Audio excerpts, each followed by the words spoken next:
Good for you, man. Thanks. Good for you, you know? Just grow it out. You're a wild I man. don't intend to cut my hair ever again. Ever again. No. Ever again. Welcome back to the Ross Bolen podcast, otherwise known as RBP, presented by Bolen Media. I am your host, Ross Bolen, back again with your co-host, Jared Borislow. Jared, welcome to another glorious Monday at Bolen Media. What's really good? You rolled up today in your Tesla, which you have, Tesla? Yeah. and you were blasting some sort of rap music, loud, Sure. Usually am. and you look like you're having a good morning. That's how I get the brain fired up. I need music. I don't know how people just like... I remember a time where I could wake up and just drink coffee, and that was all I needed. I was awake like the rest of the humans. That doesn't happen anymore. I don't know if it's the pandemic or just life, age, getting old, but I need a little like 3-6 Mafia turned up to 11 to get me to wake up in the morning now. It's just the way it is. When I was young, I never thought old people, that's what they would be doing. Would be listening to 3-6 Mafia in order to wake up. Yeah, I'm going to be like 80 years old in the nursing home with like 2 12s in the corner of my room fucking people up. I feel like your neighbors aren't going to like that. They're not. And the staff probably won't either. But I'll at that point have had like 50 years of training of upsetting my neighbors with loud rap music, so I'll be all right. I also was wondering, like, do you think the vibrations would cause some sort of disturbances in all the medical equipment? It's likely.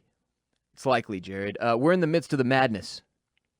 And unfortunately, our Badgers, your Badgers, my Badgers, J.J. Watt's Badgers, Owen Daniels, Dan Barstool Big Cats Badgers, they're out. Our team is out. They didn't make it. I watched. It was really bad. They got well, here's what happened. You're supporting them with the Wisconsin golf hat today. What, and my shirt. What does your shirt say? The college club with Madison's official home of Fireball, the college club. So this is a You're fun... 1K short of a hate crime. Yeah. It's the college club with 2 Ks. This is the bar. Whenever I see restaurants or bars go for this, spelling things with a K instead of a C, I'm always like, you know who else did that? And then I don't understand why they did it. Well, as a small aside to the Badger story, so the in the Tampa Bay The official Rays, home of Fireball. Christ, go ahead. in the Tampa Bay Rays Stadium, Tropicana Field, they have a large light up sign. So Kane's Furniture is a local furniture store in the Tampa Bay area, and for every strikeout, they light up a K. Okay. And if 10 Ks light up, then you win like free pizza from Papa John's or something. Oh, I thought it was gonna be like an ottoman. No, you win like a free pizza from Papa John's. Bizarre. I don't know why Papa John's and Kane's Furniture are related. That's all he can get business with now. That's but the only anyways, people that are gonna do endorsement deals with Papa. Well, this is pre Papa cancellation. But anyways, all this is to say, at some point in every single home game, there are 3 strikeouts. Sure. And there are 3 Ks lit up, and it'll be that way for like 10 minutes. Yeah. And everybody just goes, "Oh, KKK." Yeah. Nice. It's a little awkward. You would think you hope one of them was a strikeout swinging, so the K is reversed and it's not so awkward. No, they are neon signs. They cannot be changed. Now, I've always wondered, why don't you just light up 2, and then once 3 happens, keep 2 lit up, and then wait once till 4 happens, you light up 4. I think it's about not giving the KKK that ownership over anything with 3 Ks. You know, trying to take back that power. It's a letter in the alphabet that they've tried to monopolize, and it's frankly unfair. And thankfully, the college club in Madison, Wisconsin, the official home of Fireball, is holding it down for us. Isn't it weird how every, like, 5 years, Big Liquor drops another new liquor that they've discovered, invented, that all of us are like, that's the one I'll shove down my gullet now to poison myself and make me not feel feelings? Yeah. Fireball. Oh, for a while it was Kraken. Do you remember Kraken? Kraken. They're always disgusting. Kraken was the grossest of all. It was literally dip spit mixed with like rail whiskey. Do you know what I got forced to drink in by rum? Shot after shot after shot after shot of in college? Rumplemints. Yeah, that was a big one. Like Fireball was there, but it was like Fireball was like the you're just a generic college kid trying to get fucked up drink. Rumplemints was like we were like, oh yeah, you think that's gross? Try this. I'm a big Jaeger guy. Jaeger was definitely, there was like a 6-month period where I didn't get anything poured for me other than Jaeger. And obviously I don't drink anymore, but like I could never go back. That 6 months was it. Jaeger's a heavy fucking liquid, man.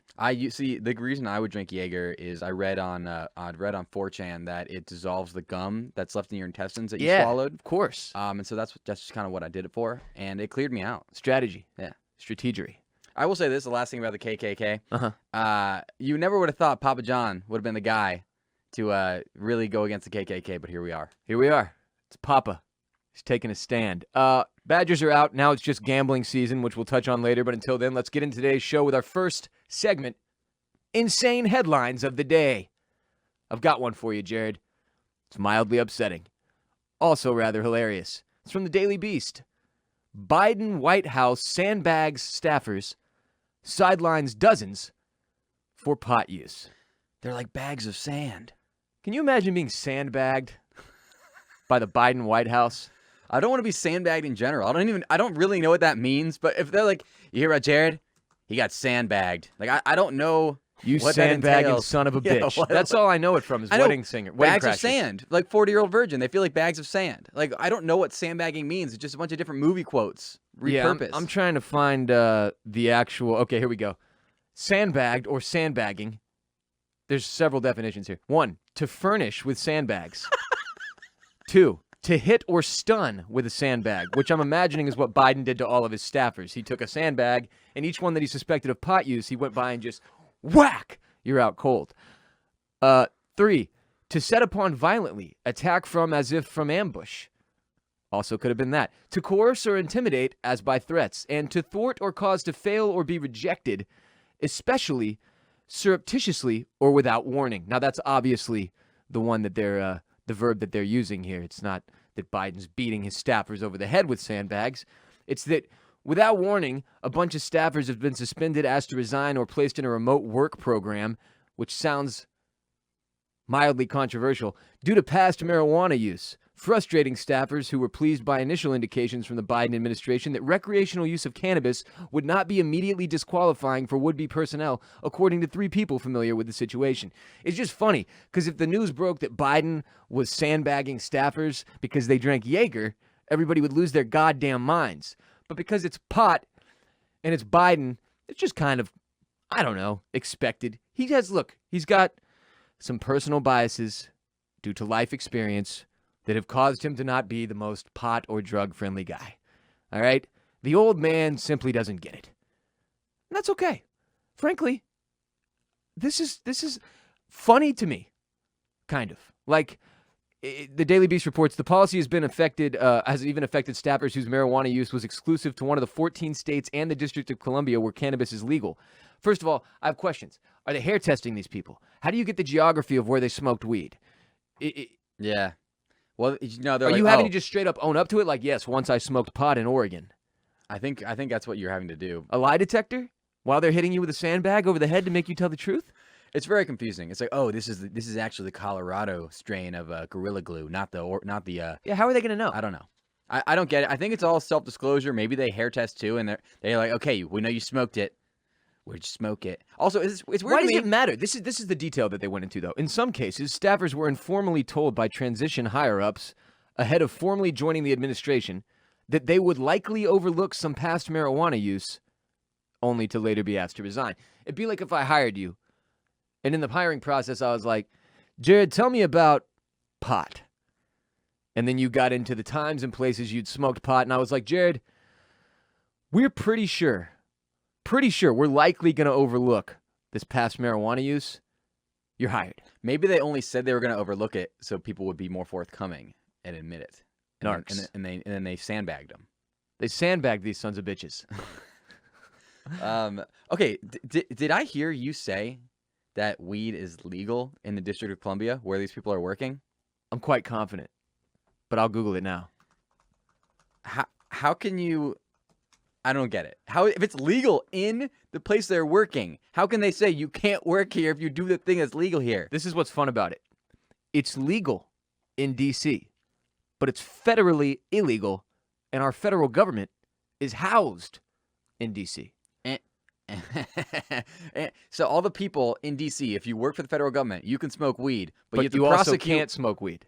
But you can't smoke weed, and you have to prosecute people who do. Yeah. But like, if you look next door and there's a dude on his balcony just ripping a bowl, It's fine. He's fine. But that dude across the country, you got to get him. You got to sandbag that son of a bitch. You got to sandbag that dude.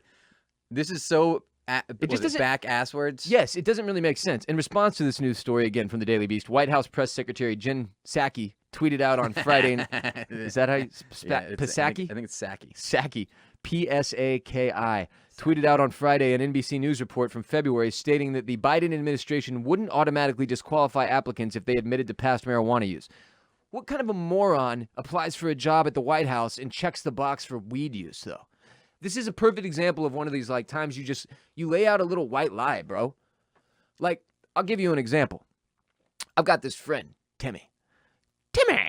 Timmy recently quit using tobacco products. Just 9 months ago, Jared. Timmy quit. Timmy quit after a very long time. Timmy proud. Timmy looking good. Timmy has to get insurance, though. Health insurance. And when Timmy goes to get health insurance, they ask Timmy, do you use tobacco products? And then in parentheses, it says, or have you used tobacco products in the last 12 months? Now, Timmy doesn't want to pay a higher rate. Timmy quit tobacco. Timmy's 3 months off from the lower rate. Timmy lies. Timmy gets a lower rate. Nobody ever knows. Nobody ever gets hurt. Why the fuck would you tell Biden you smoke pot? He's 87 years old. He can't even use stairs anymore. He's going to judge you for your pot use, Jared. He's an old man. Yeah. That's what old people do. They disagree with the things that young people do. Anyway, this is ridiculous. Getting laid off from your White House job because you admitted to past marijuana use is the equivalent of laying somebody off for admitting they cheated on a third grade math test or some shit. Who cares, man? They should all band together and go just do dabs outside the White House. Yeah. Right? It's legal, bitch. Just get big stoned and show up to work. Here's what they need to do. Say, I'm not afraid anymore. They need to steal the Declaration of Independence and somehow manipulate it and turn it into a gravity bong. Or a pot-friendly doc. I'm going to steal the Declaration of Independence. You want a doc? Yeah. Right now? Legally. Legally. You ready for some sports? Oh, yeah. We've got a sports headline.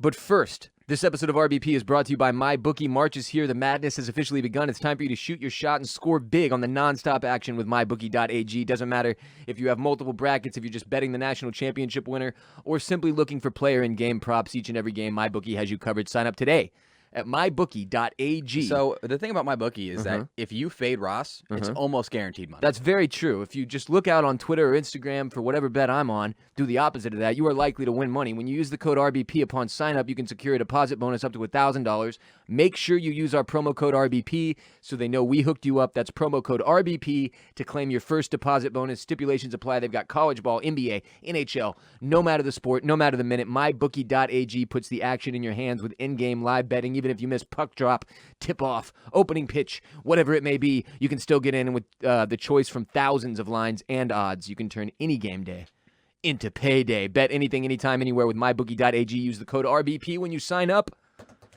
Stipulations apply. Here's your sports headline. More drugs. Cubs prospect arrested with 21 pounds of meth in team duffel bag. Yeah, I saw this story. We all did, Jared. But it's not like we can just ignore it. No. 21 pounds of meth in your duffel bag at spring training. Yes, in the Cubs duffel bag. Be like if you showed up to work today with your bag and I opened it and it was filled with meth. I'd say, that's not my bag, baby. And I'd say, Jared, your job is podcasting. This guy was supposed to be playing baseball. I mean, the thing is this, though. People would believe I was on meth, right? People only think pitchers do LSD now because of that one dude who had the perfect game. Doc Ellis. Yeah. The Doc. fact that my brain even Legally. remembers his name. Legally docking. Let's doc legally. He also had 1.2 pounds of oxycodone pills in his Chicago Cubs duffel bag, which I have to say is far more concerning to me than the 21 pounds of meth. Here's the thing about meth. Meth can be made in a bathtub by a hillbilly in Virginia. Oxy is made by fucking Big Pharma. Pfizer, okay? Or whoever, allegedly. It's not Pfizer. Purdue? I believe it's Purdue, and they've paid out billions of dollars in settlements at this point for, you've heard of it. The opioid crisis is what they call it. Also, back to sports, Purdue lost in March Madness in the first round. Idiots! My grandpa's alma mater. Oh, really? Shouts to the Purdue Boilermakers. He's a Boilermaker. Bet you didn't know that I knew Boilermakers was their mascot. I mean, you did have a sports podcast for like 2 years. So That's true. It's true. I assumed. The name was a sexual innuendo. We won't tell you what it was. You just have to guess. Boilermaker? No, the name of the sports podcast. Oh, yeah. Yeah. It was also a sports betting term. Is a Boilermaker a sexual term, though? Probably. Almost definitely. Yeah. I guarantee it is at Purdue. The Vail Daily reports Jesus Camarga Corrales. He's 25 years old from Tempe, Arizona. He appeared in Eagle County Court on Thursday on charges of including unlawful distribution of methamphetamine and oxycodone, both Class 1 drug felonies, as well as charges of unlawful possession of each drug, both Class 4 drug felonies. Not ideal. Major League Baseball says he was first signed to a minor league contract with the Cubs in the year of our Lord, 2014. So this isn't some kid who showed up yesterday and was like, fuck it, I'm going to take this opportunity to get my whole club hooked on meth. This dude's been in the league for 7 years, or around the league, for 7 years. Here's a statement from the Chicago Cubs. Julian Green, Senior Vice President of Communications. We are aware of the arrest of one of our minor league players. We are investigating this matter and cannot provide additional comment until we have further details. I always love this part of it. It's such a cop-out, but it's also true. Legally, they're not allowed to say shit. If a cop busted in and checked your meth bag right now and you got taken to jail, I wouldn't just be allowed to talk about it. It's an ongoing federal investigation, Jared. Cubs can't comment. The Rockets have lost 20 games in a row, by the way. Yeah, they have. Why do people always look towards the club when they give the same boilerplate, Boilermaker comment every single time, which is we can't comment, we're aware of it, we can't comment on it, we're tracking it. Investigation, ongoing. People always look towards people for statements in times like this, and the statement's always the same, and it's always terrible, and I feel like we should be looking to somebody else for a statement. They should look for you. Ross, can you make a statement at the time? Let me ask you a question, Jared. No, but let me ask you a question. Let me answer your question with a question. How much do you think he was offered to deliver this bag to Denver? Because that's what he's alleging, that this bag, he was just supposed to deliver it to Denver. He was going to get paid an amount of money. How much money do you think he was promised in exchange for moving, what was it, 1.2 pounds of oxycodone and 21 pounds of meth? How much money? I'll say this. If you're offering somebody something like this, you're always going to say a whole number, right? You're not going to be like, hey, man, I'll give you $12,984.62. Like, it's going to be and it's going to be a number who the guy's going to can't, like, turn down, right? You don't think he goes the old strategy of giving him $14,999 because it's just below? Well, that's for if you're shopping. Oh, on Venmo? Or like $9,999 so it doesn't get flagged on Venmo? Also that. I would say this. It's called tax evasion. Do you have any idea what the street value of that is? It's a shit ton. I'm not exactly over a million. Over a million. I have no clue. I'm trying to find a street value estimation. Now. I think the guy probably estimated the street value and then said, "Okay, I'll give him like 10%." Well, the answer is $500. Is how much he was offered. Not. It is. I was literally going to say 100,000. Not only is the answer $500, he told them that it was $500. Like he didn't. Another example of a time a white lie would have been acceptable. If you were given $500 to move 21 pounds of meth and 1.2 pounds of oxy and you were that fucking stupid and the cops ask you how much were you paid to move this, just lie. Just say $400 million. 400,000. Make up anything but, yeah, they threw $500 my way and I was just like, yeah, sure, I'll drop this bag off in Denver. Also, I believe that all the states surrounding Colorado like are very heavily patrolled because they know people are trafficking drugs in and out of Colorado. Mostly out of, but in this case, into. So, and they also said he was driving erratically, I believe. Yeah, which is not how you want to drive. He was on I-70. He was in a silver BMW Wednesday morning near Vail, Colorado, when he was speeding in drifting lanes. And they were like, well, we got to pull this guy over. And then there was 2 other people in there. He was on his way to teach a kid's baseball clinic and claimed there were no drugs because he said he followed the Chicago Cubs anti-doping policy. I like that. He's named. Do you know why I pulled you over? Listen, man, I don't have any drugs on me. I'm on the Cubs, and I follow their anti-doping policy. Please get out of the car, sir. I don't dope. I'm not a doper. Anti-doping. Here's the great part. A canine named Zane. Yeah. Alerted authorities to the car's rear wheel well and the back seat, and he immediately gave permission to a police search of the vehicle. Hey, I just wanted to make this... I'm not a lawyer. I can't give legal advice, but if you're pulled over and you're moving 21 pounds of meth and 1.2 pounds of oxy, and the police say, can we search your car? You say no. I would like a lawyer. That's how this works. You don't just let the cops search your car for any reason. I don't care if you got a corpse in the trunk. Even more than you say, no, I would like to speak to my lawyer. I'm assuming the corpse was a bad man who you had to take out, and now he's in your trunk because you didn't know where else to put him. He deserved to go, though, obviously. Or it could be a Weekend at Bernie's situation. Could be a Weekend at Bernie's situation. Guy died. You don't know what to do. You need him so that you can prop him up and make him look like your real live, living, breathing boss. And you need to show up at a kid's bar mitzvah because it's his grandpa. And, obviously the kid's going to be absolutely devastated if his grandpa doesn't show. Yeah. You don't want that kid to be heartbroken, so you stuff grandpa in the trunk and you take him to that goddamn bar mitzvah. And then in order to distract from it, you hire the Black Eyed Peas to play. And they're playing, their songs that say like, oh, Mazel Tov. I got a feeling. Yeah. And then you have to like do the marionette thing with the grandpa where you're like moving his arms up and down and shit. But the kid's not looking at the grandpa. He's looking at Fergie, obviously. Also, everybody at the party's just pumped, filled with methamphetamine. Yeah. Anyway, Zane alerted authorities and good on this dog. Oh, my God. Officers then found a white bag with cologne and $1,000 held by a rubber band. In the trunk, a Chicago Cubs duffel bag that Camargo Corrales said was his. Said it has his. He told the cops it had his baseball gloves and cleats in it, but it also had several packages wrapped in plastic marked CO and 2 packages wrapped in green plastic, and those were filled with drugs. $500 is what he's claiming that a friend in the Sinaloa cartel offered him to deliver the bag. $500. He's also from Sinaloa. Look, a lot of dudes in the MLB in particular are not from the United States. They're from out of the country. They have a lot of connections, especially in South America and Mexico.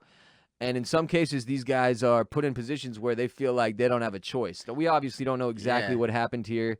Now that I know the cartel's involved, I feel a lot more sympathetic to this guy.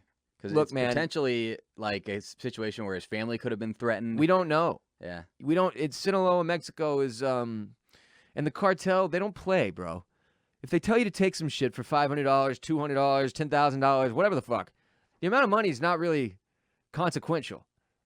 Because you know the consequences of saying no. Yeah. Which is that you, and probably all of your people, get chopped up and hung from some area. Yeah. Which, like, I've seen the movies, Jared. It's not pretty. What was that one movie, Mexican cartel movie? That'll do it, Google.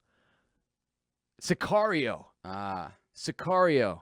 Great film. Have you seen it? No. I've seen... Of course you haven't. Why would you have seen it? Is We Are the Millers kind of related to that? I think that's a movie about meth.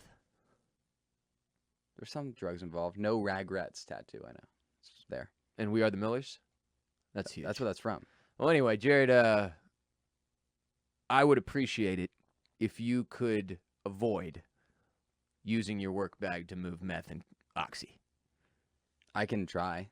Again, you can try. Okay. $500 is $500. That's all I can ask. That's all I can ask. We've got one more headline, but first, this episode of RBP is brought to you by Masterclass. With Masterclass, you can learn from the world's best minds anytime, anywhere, and at your own pace. You can learn how storytelling and humor work from David Sedaris. Learn how to create outside the lines with Issa Rae, or learn shooting, ball handling, and scoring from Steph Curry. With over 100 classes from a range of world-class instructors, that thing you've always wanted to do is closer than you think. And what better time than 2021 to improve on a skill or learn something new. Masterclass is accessible on your phone, web, smart TV. They've got classes on a wide variety of topics, all taught by world-class masters at the top of their fields. If you have a backyard, yep, I need you to do this for me. Okay? Because I'm waiting until I have a backyard until I can do this. You need to buy an offset smoker. Okay. You need to buy the Aaron Franklin Masterclass. I have been waiting. So that you can learn how to smoke. So you can learn how to smoke meats. Better than Zuck. Better than Sweet Baby Ray's.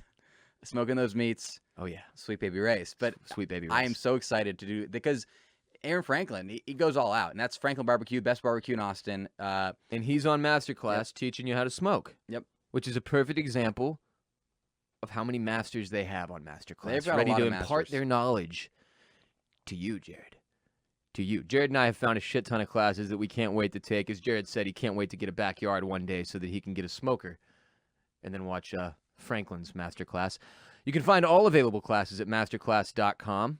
Hundreds of video lessons from 100 plus of today's most brilliant minds, available anytime, anywhere on iOS, Android, desktop, Apple TV, Amazon Fire TV, Roku. I highly recommend you check it out. Get unlimited access to every masterclass, and as a listener of the Ross Bolen podcast, you get 15% off an annual membership when you go to masterclass.com/RBP. That's masterclass.com/RBP for 15% off Masterclass. Here's your final headline of the day, Jared. Kylie Jenner criticized for asking fans to donate to makeup artists' GoFundMe. Did you hear about this? Have you seen this? I've seen this. I heard about this. Okay, well, it turns out Kylie's makeup artist has some medical expenses after a car accident. Okay. Yeah, I read on some comments it might Samuel be her Rauda. It might be her makeup artist's friend. Also, there was some kind of like up in the airness about how connected she is to him and how much work he actually does. I'm guessing she's not taking questions at the moment about the scenario, don't think so. There's a lack of clarity around exactly her connection. But somehow it's being told, the story anyway, as donation. She was seeking donations for her makeup for a makeup artist. Okay, Samuel Rauda, who was in a car accident. So Jenner posted a request for her fans to contribute to the GoFundMe for this guy and gave $5,000 to the cause herself, according to Britain's The Sun, which featured a screenshot of the Instagram story. People on social media flipped out, right? Kylie Jenner, she's worth $900 million, and she was the highest paid celebrity of 2020. So people think that it's absurd that she would promote a GoFundMe that she herself could fund without breaking a sweat. She could do GoFund herself. She could go fund the entire goddamn thing, and she didn't. She put $5,000 in. So I want to just go ahead. The comparison I made on Twitter is that if you're the highest paid celebrity of 2020 and you donate $5,000 and pump out a GoFundMe link to this dude's, I think they were looking for $50,000 total or something, a very, very small amount of money for her, almost nothing, you could say. She makes that in like 5 minutes or some shit. It's the equivalent of like you being sick and needing help. You're in the hospital. Okay, you need money for your expenses. So I roll in. I drop trow. I take a shit on the floor of your hospital room, call it a donation, and ask for a tax receipt. That's the equivalent. Now, I know people are listening like, oh, $5,000 is $5,000. No, it's not. No, it's not. $5,000 is not $5,000. It's not. When you're worth $900 million, $5,000 is $5. I have two questions here. Number one, we talked about this recently, how net worth is all about like, your investments. I wonder how much cash Kylie Jenner has, right? It's a very good question, Jared. But you have to think at least like $30 million in cash. You at have this to point, think which it. again, Yeah. just fund the GoFundMe, lady. Secondly, like, if you're concerned about it, don't pump it out to the people who are collecting fucking checks from the government right now just to pay their rent and shit. Like, that's not the move, Kylie. yeah. Well, here's the question I have, and it's a really weird scenario that she's in, right? If she ignores it and just goes, if I don't cover all of it, everybody's going to roast me for not covering all of it, so I'm not going to cover any of it, then we would never be talking about this, and there would be no news story, but Samuel Rauda would have $5,000 less dollars. There's some tweets I'd like to read you. Yeah. Here's one from Nina Mazes. The fact that Kylie Jenner has the audacity to ask for donations for her friend's makeup artist's emergency surgery, $60,000, while she's worth a whole billion, is very character-telling. Ah ha ha ha ha ha ha ha ha ha ha ha ha. I'm so embarrassed for her. Here's another one from @Caitlin Salazar. Kylie Jenner bought her toddler a $15,000 handbag, but is asking her fans for money. And then a SpongeBob meme of the little monkey-looking SpongeBob character with its helmet on when its arms crossed. And then finally, Kylie Jenner really asked us for money, like we made the Forbes list. And then a gif from Insecure on HBO of two women laughing hysterically together. This is some silly shit. Look, I've gone back and forth on the whole Kardashian-Jenner clan as whether or not they're terrible, evil people or they're just jackasses trying to get rich. Generally, though, I think they're bad for us as a society. It's the combination of shit like this, the Photoshop crap that they're busted for constantly that's making young girls have all these image issues, obvious, like point-blank obvious shit you shouldn't be doing. I mean, It's also Caitlyn Jenner killing a person. Getting away with it. It's also them somehow convincing my favorite artist in the world to join their family via marriage and then causing him to slip into insanity. I blame them entirely for Kanye West's Are you a Lamar mental Odom struggles. fan? Yeah, I like Lamar Odom. Ruined him. There's another one. You know, they talk about the Clinton body count. What about the Kardashian body count? It's fucking high, dude. And Odom, by the way, that's a guy who, like, when that started happening and, on the surface level of the paparazzi, they're just like, oh, Lamar Odom, ex-NBA player, addicted to crack. It's like, no, he had a lot of serious family issues that, like, led to that. But here's my point. Lamar Odom and Kanye have something in common. These were dudes that were partially broken in very like susceptible places, and like they were people going through heavy shit. Lamar Odom, his family, addiction, Kanye, mental health stuff, losing his mom, all the shit that's happened with him, being one of the most famous people in the world. That's not easy. It puts you in a position where if people reach out and pretend they want to help you, you're probably going to believe that. And then if they turn it and it's not that they're helping you, they're using you, it can be too late. And it's like, it just, outside looking in at both of those situations, it's hard for me to not be upset with them, with the resources and money that they have, that they weren't able to help these men more. Of course, again, outside looking in, fuck it, I don't know, but I'm pretty goddamn sure that they're not great. Not a big fan. And Caitlyn Jenner killed a person, got away with it. Buckle up, buckaroo. Fucking South Park just digs into her for that constantly, by the way. Okay, so anyway, if you want to donate to Kylie's friend or makeup artist's GoFundMe page, don't. Just, I'm pretty sure they've got it covered at this point. You have to imagine they have it covered. I think they've got it covered. You still can if you want to. Yeah, if you really, really feel like you have to or you need to, go for it. We won't stop you. This episode of RBP is also brought to you by Headspace. Wouldn't it be great if there was a pocket-sized guide that helped you sleep and focus, act, and be better? There is. And if you have 10 minutes, Headspace can change your life. Headspace is your daily dose of mindfulness in the form of guided meditations in an easy-to-use app. Yeah, I think mindfulness, I'm somebody who has always been like Full of mind? Well, no, I've always been critical of stuff like of these like techniques of meditation. Sure. And I was like, in the past, I was like, mindfulness, I don't know how I feel about this. And then I tried it. It's insane. Are you full of mind? I was very full of mind. One of my biggest struggles, Jared, is being present. Yes. All right, staying present in the moment. There's so much going on, so many concerns. Your screen time is like 12 hours a day. Yeah, it's excessive, and this is where meditation has played a huge role for me, is getting me back into the moment, getting me focused on the here and now and not so spaced out and all over the place. And whatever the situation, Headspace really can help you not only to get a good meditation practice in place, but to help you feel better, especially if you're overwhelmed. Headspace has a 3-minute SOS meditation for you, which I've used many times. It's phenomenal. If you need some help falling asleep, Headspace has wind-down sessions their members swear by. And if you're a parent, Headspace has morning meditations you can do with your kids. Jared, they've got all kinds of great stuff. Yeah, I think one thing, too, if you're somebody who is critical of meditation or like maybe skeptical of it, is go actually look at the research that's been done with mindfulness. Like there's a lot of merit to it in the actually scientific community. It's not something that's just like, oh, do it and think and maybe you'll feel better. No, there's actual evidence. Yeah, this shit really, really, really, really works. Obviously, you know, it's something that a lot of people are skeptical about, how to even go about helping themselves with mental health and staying present or mindfulness as a whole. I'm telling you, it can change your whole life. It can change every day to day. It can make everything so much easier. It's so easy. You can build a life-changing meditation practice with mindfulness that works for you on your schedule, anytime, anywhere. And you deserve to feel happier, Jared. Thank you. You do. Headspace. Why? Tell me why you like me. It's your facial features. Okay. Yeah, mostly your facial features. And Headspace is meditation made simple. Go to headspace.com/Ross today. That's headspace.com/Ross for a free 1-month trial. Free 1-month trial with access to Headspace's full library of meditations for every situation. Best deal offered right now. Change your life. Yeah, absolutely. 1 month. Headspace.com/Ross today. Next segment. Grab your light. This is Stop the Wikipedia when you're high. The Wikipedia when you're high.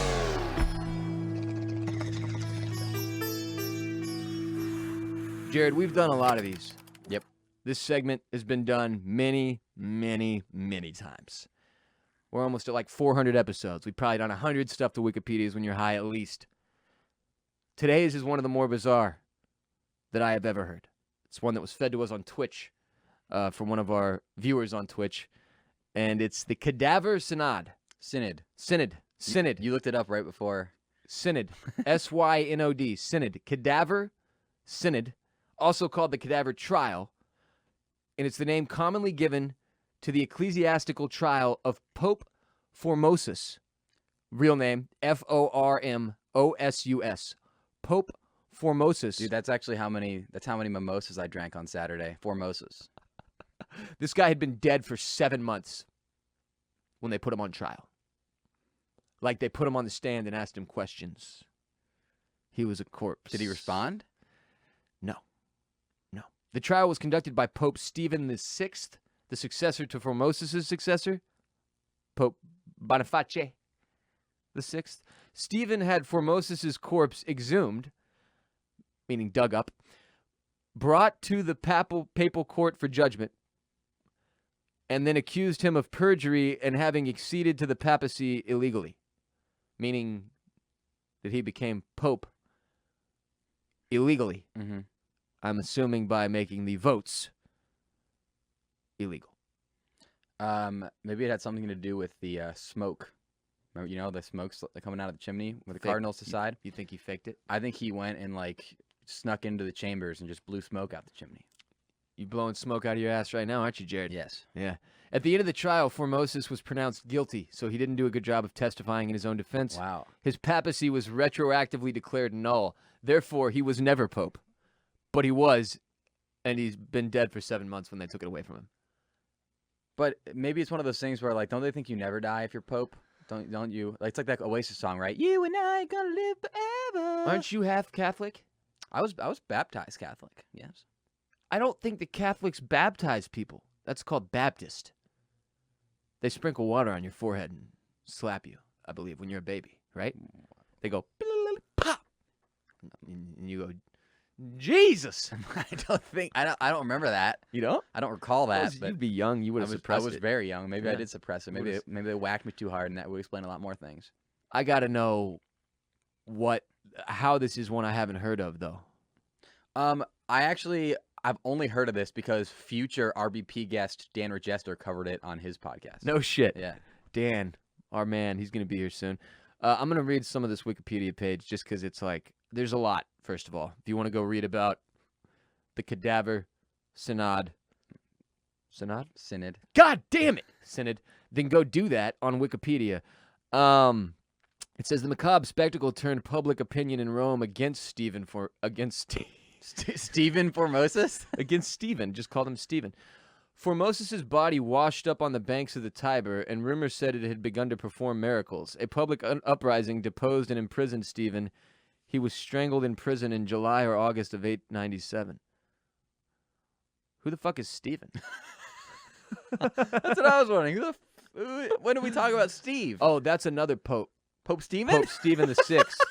Stephen is the one who did the whole thing, okay? Pope Stephen, I'm not fucking with you.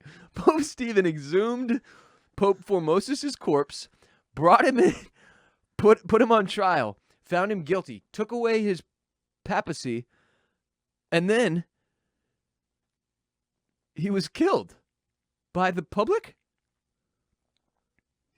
No, he was killed in prison. He was strangled in prison. What the hell was going on with all these popes back then, man? Who's Pope Stephen? These popes were a mess, Jared. Listen to this.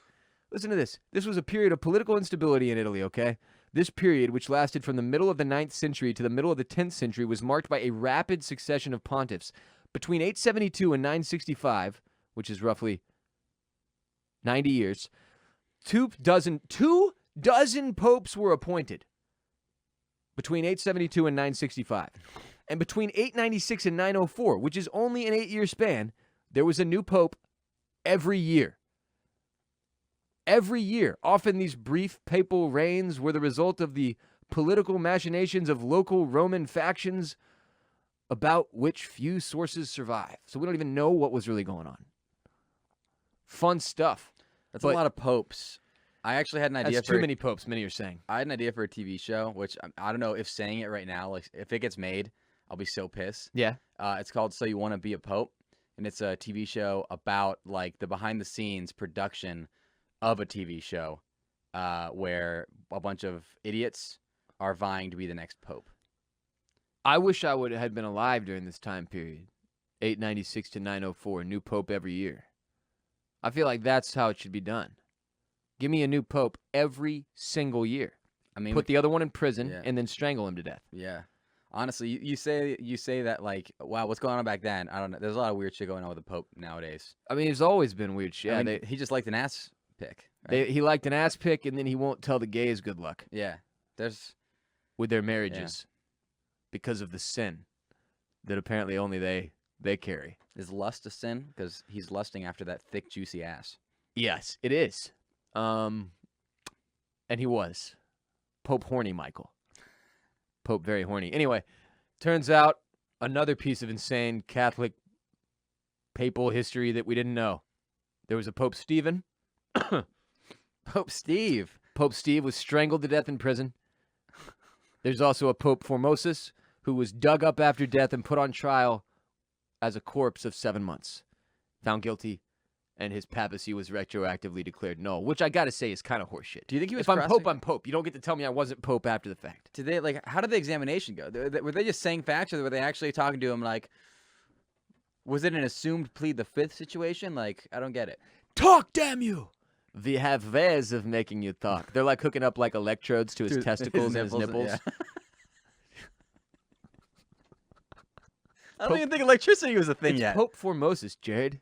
I don't think electricity was a thing for another 1,000 years. He was close to God. Can you imagine the papacy got so jacked up that they had a new pope every year, and they had a guy that cheated his way to the papacy? It'd be like he was the 2017 Houston Astros of popes, and then 7 months after he was dead, they declared that he was never pope.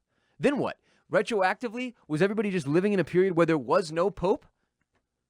Whomst was supposed to be communicating with God to tell us what to do. Maybe it was one of the saints. The cadaver trial. I gotta tell you, Jared, after you die, I'm digging your ass up 7 months later and putting you on trial for some shit. What? For what? Haven't decided. Haven't decided yet. Okay. Yeah, just keep that in mind that when you choke 7 months later, I will take everything from you Well, okay, so in terms then of legacy. I was probably gonna just have my body just thrown into like a ditch, but now I guess I should probably have I should get filled up with all the resin and everything to make it look really good. It always makes me laugh that people care so much about what happens to their body after they're dead. People dropping psycho stacks on coffins and burial ceremonies. And I saw a rapper the other day who put in $500K to have his boy buried. $500,000 casket. And he put up a caption like, "I know you would have done the same for me."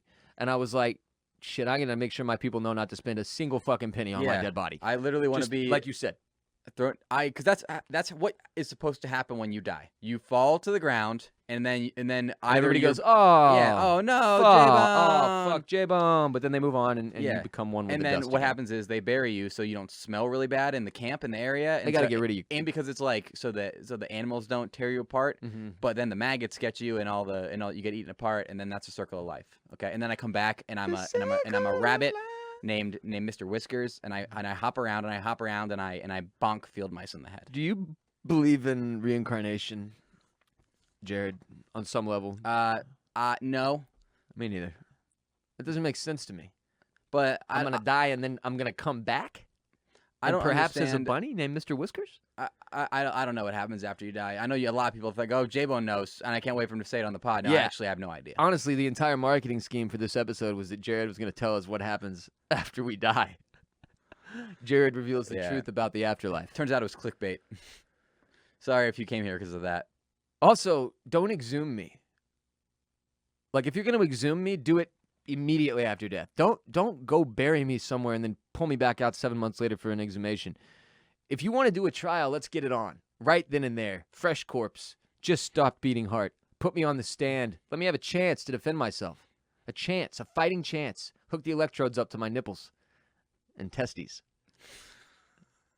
Let's get this fucking trial on the road. That'll do it for today's show. But before you head out to take on the world, it's time for some very important announcements. First and foremost, you've been saddled with 3 legal obligations as a result of having listened to this entire podcast. I'm going to list them for you quickly. Number 1, rate and review On Apple Podcasts. on Apple Podcasts. Give us 5 stars. Say, J-Bone, you're our man. If you can't do it, no one can. Yeah, just put that. Number 2, tell one person about this show. It could be a friend, a family member, a coworker, a neighbor, any one individual. Share the show with one person this week. And number 3, support our sponsors who support us and keep us in business. We got 3 for you today. MyBookie.ag. Use the code RBP. Masterclass.com/RBP. And, of course, Headspace.com/Ross. Go to all 3. Sign up. Use the codes, the URLs, the bonuses. Those are your 3 legal obligations. And if you complete all 3, I will not sue you. Yeah, going back to sharing the show, if you share the show with a friend through text or through DM and you screenshot that conversation and then tag us in it or on send Instagram it stories, on Instagram stories, or send it to us in DMs. we will repost it and we will let everybody know that you have fulfilled your legal obligation, and maybe some other people will follow you because they know you're an awesome RBP fan and they love you. This is very important. We are on Instagram at the Ross Bolen Podcast, and we're asking for all of our listeners to help us by not only tagging their self-care ritual. This week we're all going and getting pedicures. I almost said pedophiles. We are not all going to get pedophiles. I don't want one. I don't want one either, Jared, even if they're on sale. And we're getting pedicures for our feet. And we're taking pictures and videos of it and making content and sending it in. And whoever does the best, there's like 8 days left in March, I think. Whoever does the best photo or video is going to get a $500 spa package from us to celebrate this March. And trying to get everybody motivated to get out there and try something new for all the freaks with gross feet who have never gotten them rubbed on. It's time to get those feet neat. Yeah, one guy sent in a DM. I think I posted it to the RBP Instagram story. He said, "Got my feet fucked." Yep, that was it. He wasn't even at a pedicure place. He was just like on a bed. It had nothing to do with what we're talking about. But I'm glad you shared that. At the Ross Bolen Podcast on Instagram. Tag us in your stories. If there's a new episode that drops or a funny clip we put out, share it on your story. Tag us. We will reshare it on our at the Ross Bolen Podcast account. We appreciate y'all so much. Tell your friends and family about the show. Check out Bolen Media's television and film podcast, Oysters, Clams, and Cockles, otherwise known as OCC, wherever you listen to RBP. If you love TV and movies, you will love OCC. And that will do it for this episode of RBP, produced by Mike Moody Garcia of Permanent Record Studios in Austin, Texas. Jared and I will be back on Wednesday, I believe, this week. Maybe a day late. I'm still trying to fit. We have a very special guest scheduled to record on Thursday, but that may just be for next Monday's episode. I haven't entirely figured out what time we're going to be able to record. I don't want y'all waiting all week for your Wednesday episode. So follow us on Twitter. And you'll get updates. At WR Bolen, at Jared Borislow, at Ross Bolen Pod on Twitter. All three of those. Follow them now. And again, we'll be back Wednesday with another episode. Every Monday and Wednesday, new episodes. And then, of course, Friday. Every single Friday, you can get an ad-free exclusive premium edition of RBP in one place and one place only. That's patreon.com/Ross Bolen Podcast. Support the show. Get another ad-free premium edition of RBP in exchange for your support on Fridays. Yeah, this past Friday was the first episode of the new era of was. the Ross Bolen Podcast. And in it, On Patreon. and I proceed to shock the world with a new skill of mine that you have no idea about that, quite frankly, will shock you. Exhuming popes. It's not that. Popes. It's not that. No? Has to do with that? talking fast and geography. The video that dude sent us of you doing what you're referencing right now in slow-mo, he put it on slow-mo, was a laugh out loud funny to me, and I appreciated that very much. Go to patreon.com/Ross Bolen Podcast today to hear what we're talking about. Look at that little slap and tickle teaser. Jared and I will be back Wednesday. Y'all have yourselves a Monday. Enjoy, and remember, you are not alone. Podmen get paid. Respect Mr. Park. Strength and honor. Gang, gang, gang. Peace be with you. And also with you. Stay bound.